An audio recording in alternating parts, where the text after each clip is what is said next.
तो अब हमने फाइल लिंक करने का तरीका देखना है। तो सबसे पहले मैं आपको काफ़ी सारी चीज़ें इसमें क्लियर कर देता हूँ। ये वीडियो बहुत अहम है, अगर ये आपको नहीं आएगी तो आप फाइल लिंक कराने में बहुत मुश्किल होगी। अक्सर लोग डायरेक्ट बैक एंड करते हैं, उनको फ्रंट एंड नहीं आ रहा होता और फ्रंट एंड के अंदर उनको फाइल लिंक कराना ही नहीं आ रहा होता। तो इसे करने का तरीका मैं आपको बताऊंगा। आपने सिंपल एक चीज़ याद रखनी है, डॉट स्लैश जो इस तरह और डॉट डॉट स्लैश। अब मैं आपको इससे एग्जांपल दिखाता हूँ कि आप फाइल लिंक कैसे करेंगे। आप कोई भी फाइल लिंक कर सकते हैं इसके साथ। जावास्क्रिप्ट की फाइल हो सकती है, सीएसएस की फाइल हो सकती है, फॉन्ट्स की फाइल हो सकती है। तो मैं आपको फिलहाल सिंपल एक सीएसएस की फाइल लिंक करना सिखाऊंगा। तो ये सीएसएस के बारे में नहीं है, तो मैं सिंपल आपको सीएसएस के एक एग्जांपल देता हूँ, स्टाइल डॉट सीएसएस। ये आपको सिर्फ फाइल लिंक करने के लिए बता रहा हूँ, भी सीएसएस वाला कोर्स नहीं है ये, इसके लिए आपको फिक्र करने की ज़रूरत नहीं है। तो मैं यहाँ दे देता हूँ बॉडी बैकग्राउंड कलर रेड। अब होना तो ये चाहिए कि जैसे ही मैं फाइल इसके साथ index.html वाले के साथ लिंक करूँ ना, तो यहाँ पे इसका जो कलर है वो रेड हो जाना चाहिए। अब मैं ये करूँगा कि जो मैंने पहले से ओपन किया मैं सारा बंद कर देता हूँ। इसके ऊपर आपको ध्यान देने की ज़रूरत नहीं इन फाइल्स को, क्योंकि आप जब लिंक करेंगे तो आप इस तरीके से भी उसको लिंक करा सकेंगे जो मैं आपको बताने वाला हूँ। अब इसको स्टाइलिंग को लिंक कराना, तो इसके लिए आप यूज़ करते हैं यहाँ पे सिंपल लिंक। यहाँ सिंपल लिंक करेगा, आपको कहेगा कि आपने CSS वाली फाइल लिंक करानी है। सेव कर देंगे तो ये देखें style dot C S S नाम है, तो style dot C S S ये हो गया। अब अक्सर ये होता है कि ये काम नहीं कर रही होती, ठीक है। अब अगर मैं यहाँ डायरेक्ट जाके ऐसे फाइल को ओपन करता हूँ फोल्डर के अंदर से, तो ये अक्सर काम नहीं भी करती यहाँ से आके, ठीक है। ये फोल्डर index.html, ठीक है, अभी तो ये कर रही है, लेकिन बाज़ केसेस में ये नहीं करती। तो आपने इसके साथ डॉट स्लैश लगाना होता है।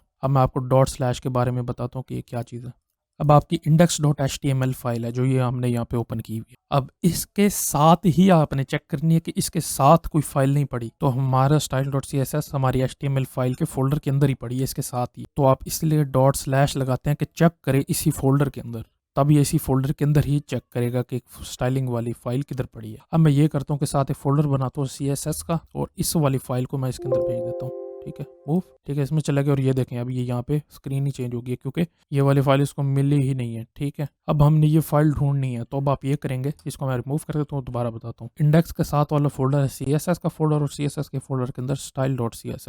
तो अब आप इसको यूँ करेंगे, डॉट स्लैश यानी कि साथ फोल्डर है उसके अंदर है, तो साथ फोल्डर कौन सा, CSS के साथ शो करा दिया। एंटर करेंगे तो ये CSS और उसके साथ स्लैश लगा देगी, यानी कि CSS वाले फोल्डर के भी अंदर। तो style.css वाली फाइल है, सेलेक्ट करके सेव करेंगे तो ये देखेंगे अब दोबारा रेड हो गई, यानी कि ये साथ लिंक हो गया। तो इस तरीके से क्या फाइल लिंक करेंगे, ठीक है। ये तो हो गया कि हमारा HTML वाली फाइल जो है उसके साथ CSS का फोल्डर है, उसके अंदर स्टाइल है। अब अगर यूं है कि ये कहीं और पड़ा और इसके फोल्डर के बाहर है, अब HTML फाइल यहाँ मैं ऐसा करता हूँ कि इसको यहाँ मूव कर देता हूँ अंदर, और इस स्टाइल वाले को मैं बाहर ले आता, ठीक है। अब ये CSS वाले फोल्डर के अंदर हमारे index.html पड़ी है, ये इसलिए एरर है क्योंकि ये फाइल मूव हो चुकी है। मैं इसको दोबारा यहाँ से रन करता हूँ तो ये फिर आ जाएगा। और इस फोल्डर के बाहर पड़ी है style.css वाली फाइल, ठीक है। तो अब आप ये करेंगे कि यहाँ पर इसको रिमूव करेंगे इंडेक्स में।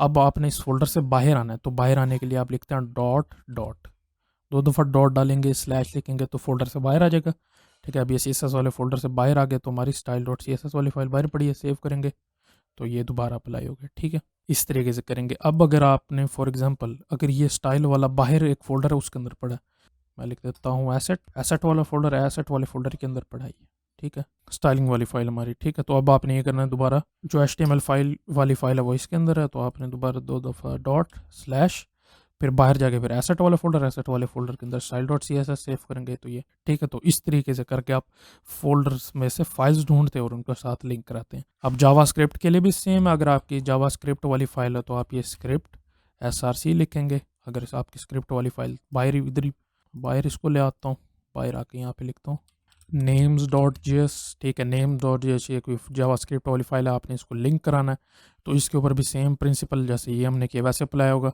अब आप देख सकते हैं CSS वाले फोल्डर में हमारे index.html है, लेकिन वो जो फाइल है वो बाहर है नेम के, तो आप 2 दफ़ा डॉट लिखेंगे यहाँ पे, डॉट स्लैश, और फिर ये name.js लिखेंगे और सेव करेंगे तो अब ये फाइल आपकी लिंक हो। जब भी आपने जावास्क्रिप्ट वाली फाइल ऐड करानी है, इसके साथ लिंक करानी है, तो आपने स्क्रिप्ट वाला टैग ऐड करना है, src लिखना है। अगर आपने डायरेक्ट स्क्रिप्ट वाली फाइल स्क्रिप्ट लिखनी है तो आपको डायरेक्ट जावास्क्रिप्ट वाली इसके अंदर भी डायरेक्ट लिख सकते हैं, लेकिन अब अगर आप फाइल लिंक करा रहे हैं जैसे मैंने इस केस में करा तो आप इस तरीके से करेंगे।